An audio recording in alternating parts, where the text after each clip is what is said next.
What up, what up? This is Tony, aka Shay. So, this title has been on my mind for about 2 years now. We've, at least the Nigerians here in the diaspora, we've heard so much about how Nigerians are so degreed. Like, we are really educated, and our basic standard is going to school and getting a 4-year degree at least minimum, either in the medical field or the science field, engineering. And then from there we go to grad school, and then we start working. And I think as with time, with anything, you have to start to adapt to your environment, and just how the world changes. And I believe that was great and completely fine, probably 80s, the 90s, even the early 2000s. But now it's to the point where, is it really making a difference in our own communities? And I don't believe it is. Now, don't get me wrong, I'm not saying that getting college degrees is a waste of time, but I think we have to look at the whole picture and understand what we're getting into and what the whole purpose of getting that college degree is supposed to accomplish in our lives. It's not so much just getting a job, but you're trying to achieve some quality of life by having more education. So more education, you have value that you can offer to someone. But the problem comes in when you look at the variables of what's going on, and the main variable is the cost of tuition is just rising up and up and up. And on record, I think since the 1920s, salaries has not increased by much. Maybe like a small bump, but salaries are not really increasing. So you have a situation, and then of course, just being black, you already know that a lot of opportunities are shut out from us. But just focusing on the rising tuition and the lack of increase in your income is creating an environment where it's like, well, you're trying to achieve this goal of getting this so-called expectation of having that degree, and it's not really materializing in the real world, especially now with the pandemic and everything that's going on. Now's the time to really start thinking strategically, hey, does this still make the most sense? So I don't believe it's to the point where, at least in our community, getting degrees is like a commodity. And not to downplay it once again, but to me, it doesn't impress me. Honestly, it's a piece of paper. And unless you're able to use that piece of paper to get a good job, it's useless. But then you have to ask yourself, what is a good job? At the end of the day, you're still working under somebody. And is that really giving you the liberation that you want from attaining all this education? Just breaking down, just looking at it. Forget what your parents tell you, your grandparents tell you, society tells you. Like, think for yourself. Like, is it worth the hassle of getting a degree and having meek job prospects out there?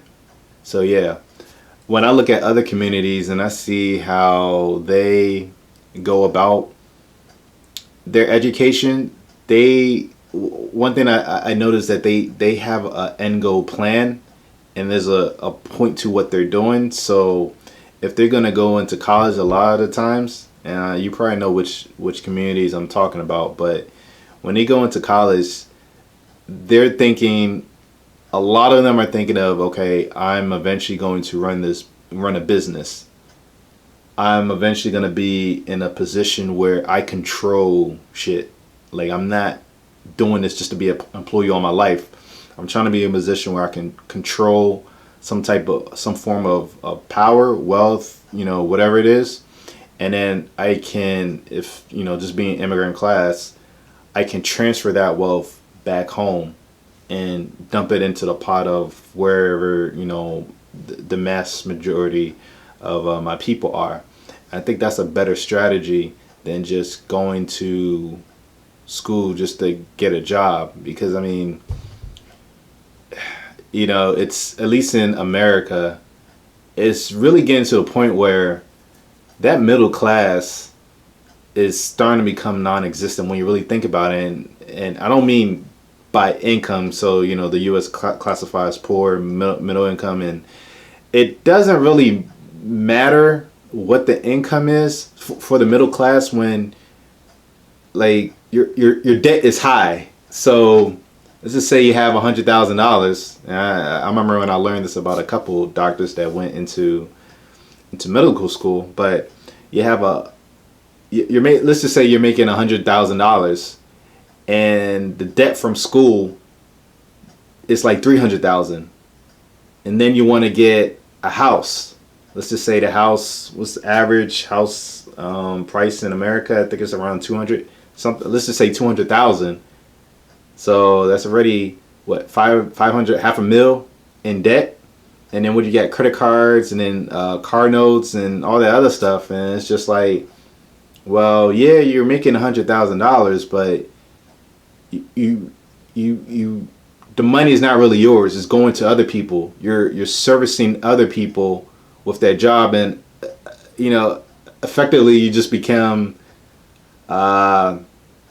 you just became like a sharecropper, I guess, in a sense. I don't want to say slave, but you know, you're in a position where you're not really growing, you're not really achieving, and at the same time you have uncertainty because all you have, your main income, is a job that you don't own. So if they want to lay you off, like what's going on right now, they can lay you off and nothing, you know, it is what it is. So I feel that our mentality as far as when it comes to education needs to change. We can't keep going off of the same model that, you know, people were using 30 years ago. The world is changing. Everything's becoming more digital. Degrees, depending on what you're doing, it's all about the skill set and what you and the value that you can add. And if you can add value and you have that, you know, you have that skill set, who cares about? I mean, a lot of people are not going to care about degrees. Once again, it's just a piece of paper. We want, you know, companies want experience. So I think for us, a good path we should start thinking about or really going on is, okay, if we're going to get into the system of formal education, let's have a plan in place where it's not just going to get a job and that's it. It should be, let's go and get a job so we can get the necessary skills. We can make mistakes on the company's dime. We can get our experience so that we can now replicate a better company in, you know, in Nigeria or West Africa. That should be the goal, to transfer that knowledge and that power back. So reversing the brain drain. If you're gonna take that route, I also do feel get as much scholarships as possible. Now, if you don't want to, I feel all of us can't just get degrees or whatever.